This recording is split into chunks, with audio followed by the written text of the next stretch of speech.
Baik sahabat Sansaka Demokrasi KPU Kabupaten Bima, kembali lagi dengan saya Adi Supriyadin, anggota KPU Kabupaten Bima selaku tuan rumah dalam program Sansaka Demokrasi. Kita kembali ke topik terkait dengan posisi media dan perannya dalam mengawal pemilihan 2020 di Kabupaten Bima. Menarik tadi apa yang kita diskusikan di segmen pertama, bagaimana posisi dan peran media itu di Bima.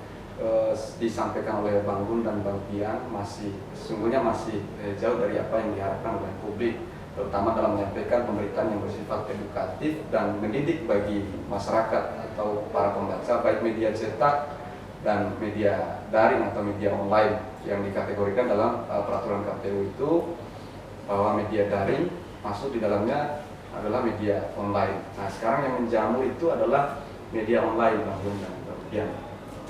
Tentu ini menjadi fenomena baru di Kabupaten Bima atau lebih umum di Bima, baik kota maupun Kabupaten Bima, bagaimana bermunculannya media-media online yang kalau dilihat secara syarat pendirian media, kemudian bagaimana substansi dari sumber dayanya, kemudian pemberitaan-pemberitaan dan kualitas tulisannya itu masih banyak yang menurut kami perlu dibedah lagi dan perlu diasah lagi di teman-teman media online. Tetapi justru kalau kita mereview sedikit bahwa peran dari media-media online ini banyak yang membuat framing dengan banyaknya media online ini yang cenderung terkesan partisan terhadap pasangan calon. Nah, kita kembali ke topiknya, posisi media dan perannya dalam mengawal proses demokrasi yang ada di Kabupaten Bima ini. Kita melihat bagaimana fenomena media online yang ada di Kabupaten Bima ini dalam kaitan pemberitaan-pemberitaan yang bersifat edukatif maupun sosialisatif untuk Pilkada 2020. Silakan. Ya, saya kembali ke soal tadi pendirian media. Saya singgung sedikit soal pendirian media. Nah, saat sekarang ini begitu gampang kita mendirikan media pasca dihapusnya surat izin penerbitan pers ya, SIP dulu itu ya. Sehingga dari yang sempat saya baca di catatan Dewan Pers itu tahun 2017 aja sampai 43.000 jumlah media online itu ya yang ada di Indonesia. Saya tidak tahu lah tahun 2020 ini tidak tahu berapa banyak, tapi yang terverifikasi itu hanya 300-an. Ya. Artinya menggambarkan bahwa pertumbuhan media online di Indonesia begitu besar. Tapi kualifikasi dan standarnya masih sangat sedikit yang memenuhi itu. Karena memang saat ini kan syarat yang rata-rata dipenuhi itu baru syarat secara administrasi, yaitu bentuk perusahaannya. Badan hukumnya saja.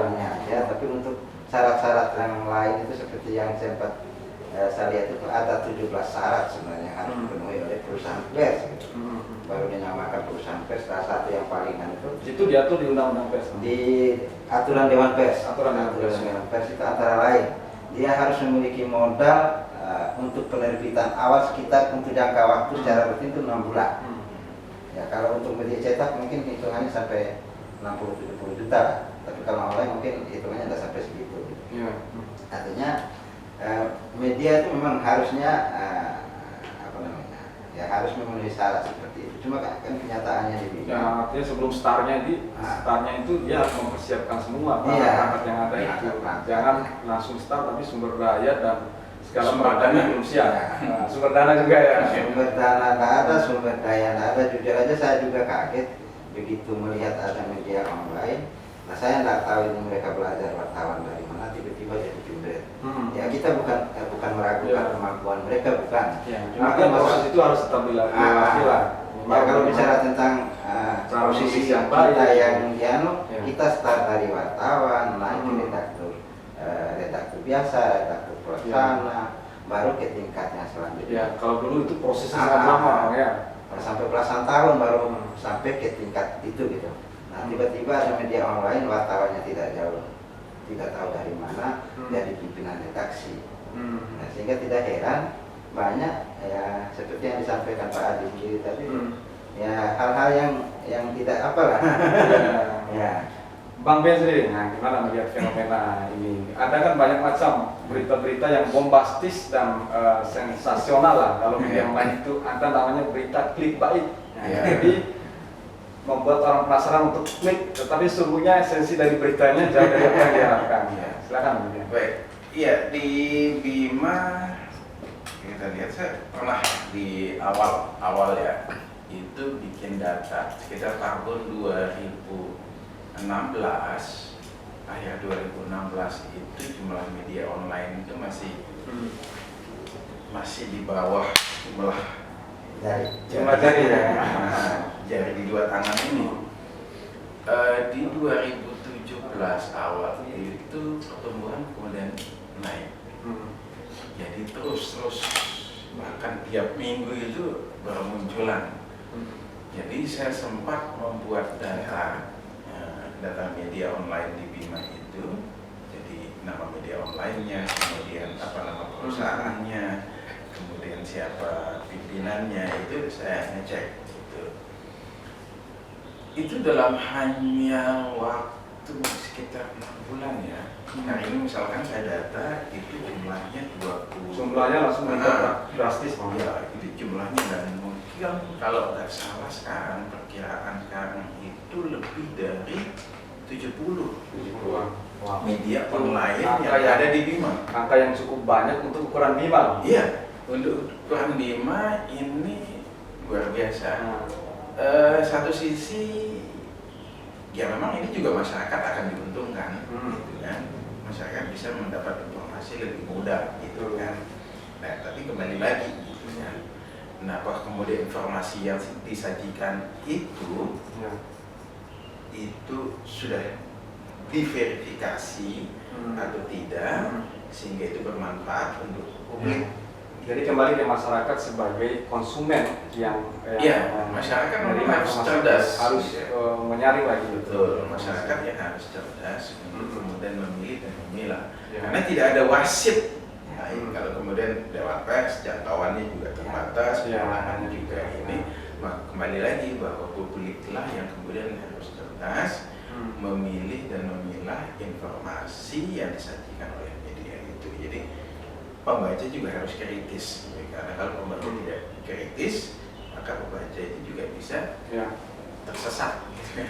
tersesat di informasi yang kemudian tidak akurat itu.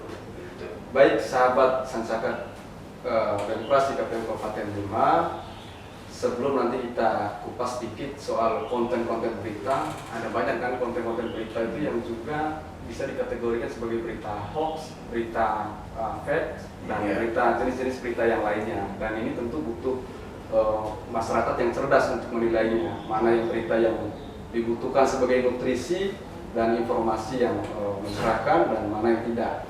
Sebelumnya saya ingin sampaikan informasi kepada para sahabat Sansaka Demokrasi KPU Kabupaten Bima bahwa dalam tahapan pemilihan 2020 ini ada yang disebut dengan kampanye, ada yang disebut dengan penayangan iklan kampanye yang sedang berjalan ini mulai dari tanggal 26 September kemarin sampai dengan 5 Desember 2020 yang akan datang. Itu bagian dari tahapan kampanye selama 71 hari. Ini dilaksanakan oleh 3 pasangan calon yang sudah ditetapkan oleh KPU Kabupaten Bima. Nah, di dalam tahapan kampanye 71 hari ini ada beberapa item-item lagi yang merupakan bagian dari rangkaian tahapan kampanye. Salah satunya adalah penayangan iklan kampanye selama 14 hari. Penayangan iklan kampanye selama 14 hari ini baru bisa dilakukan tanggal 22 November sampai tanggal 5 Desember. Jadi itu jelas benar dalam regulasi di peraturan KPU nomor 11 tahun 2020. Kemudian dipertegas lagi dalam Juknis 465 tahun 2020 bagaimana media massa selama 71 hari ini hanya bisa memberitakan, bukan menayangkan iklan, tapi hanya bisa memberitakan informasi-informasi tentang kegiatan pelaksanaan kampanye yang dilakukan oleh pasangan calon. Tetapi dengan catatan itu tadi yang disampaikan oleh para narasumber, harus menyampaikan informasi yang berimbang, kemudian informasi yang akurat tentu saja, yang berdasarkan fakta lapangan tentang apa yang terjadi dan apa yang mereka liput di tahapan kampanye yang dilaksanakan oleh 3 pasangan calon. Kemudian memberikan porsi masing-masing. Jadi tidak boleh pemberitaan itu hanya tendensius pada pasangan calon tertentu saja, tidak memberikan ruang dan hak bagi pasangan calon yang lain. Kemudian terkait dengan penayangan iklan di dalam ketentuan baru, penayangan iklan kampanye 14 hari itu ada 2 kategori. Yang pertama untuk media cetak dan media elektronik. Nah, media elektronik ini ada kategori TV dan kategori radio. Ini dibiayai oleh atau difasilitasi oleh KPU Kabupaten Bima. Kemudian kategori yang kedua adalah media sosial dan media daring atau media online. Ini dibiayai oleh pasangan calon. Ini ketentuan yang baru di peraturan KPU maupun di juknis KPU.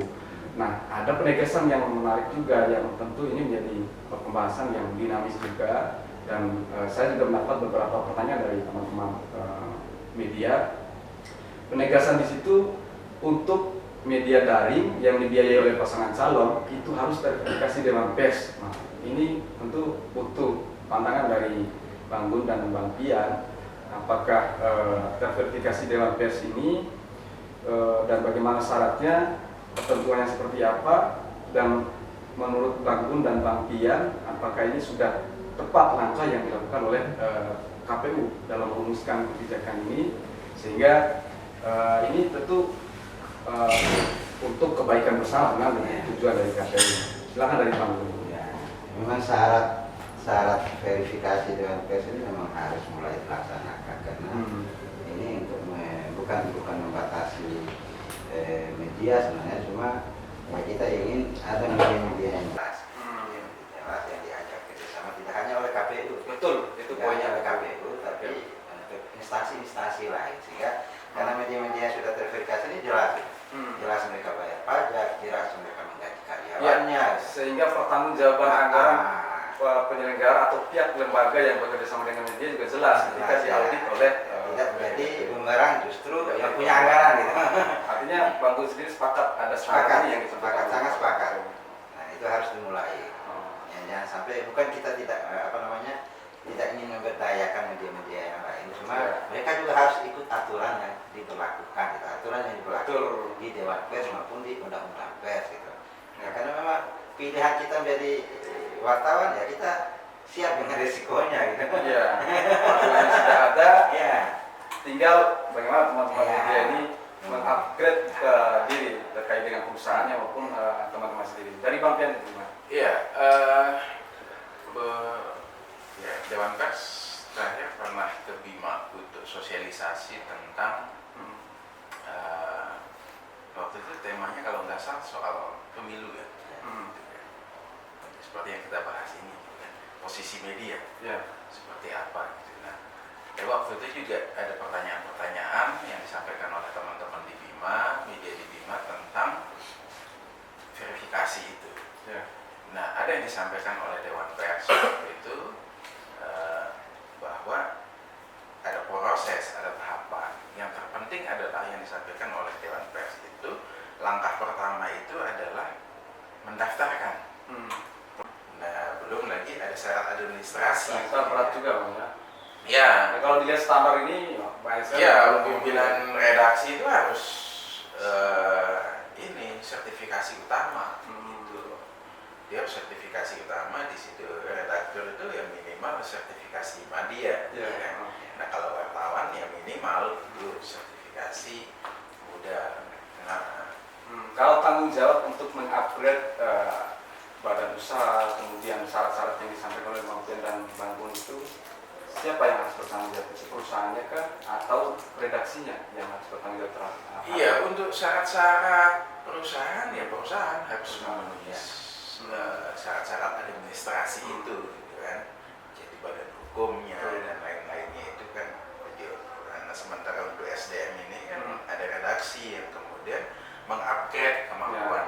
Artinya ada tanggung jawab dari perusahaan juga dalam meningkatkan kapasitas SDM-nya. Ya, kalau misalkan yang ada di daerah mana kemudian menggelar sertifikasi jurnalis, di kompetensi jurnalis atau wartawan, ya boleh mengirimkan sumber daya manusianya supaya kemudian bisa mungkin soal pelatihan jurnalistiknya sendiri Bang, ya, bisa dilaksanakan sendiri oleh perusahaannya. Oh iya, perusahaan juga bisa melaksanakan pelatihan untuk meningkatkan kapasitas sumber dayanya, karena peningkatan sumber daya itu kan juga untuk kepentingan publik gitu kan, karena publik juga butuh suguhan-suguhan informasi yang diracik oleh jurnalis-jurnalis yang sudah memiliki kualifikasi sebagai jurnalis gitu kan. Jadi ya seperti tadi, tidak muncul adanya misinformasi, disinformasi gitu kan, tidak membuat kesalahan gitu ya mendasar dalam pemberitaan. Terima kasih sekali lagi kami sampaikan kepada Ketua PI Bima Bang Indra Gunawan dan anggota AJI Bima Bang Sofyan Asari. Mudah-mudahan apa yang jadi diskusi kita pada kesempatan ini bisa mencerahkan. Kita akan kembali lagi pada pertemuan-pertemuan selanjutnya dalam edisi podcast Pilkada 2020 dengan menghadirkan narasumber yang tentu menarik dan kece dengan topik-topik yang lain lagi. Sampai jumpa dan sampai ketemu sahabat Sansaka KPU Kabupaten Bima. Salam demokrasi Pilkada Maraso. Assalamualaikum warahmatullahi wabarakatuh. Waalaikumsalam.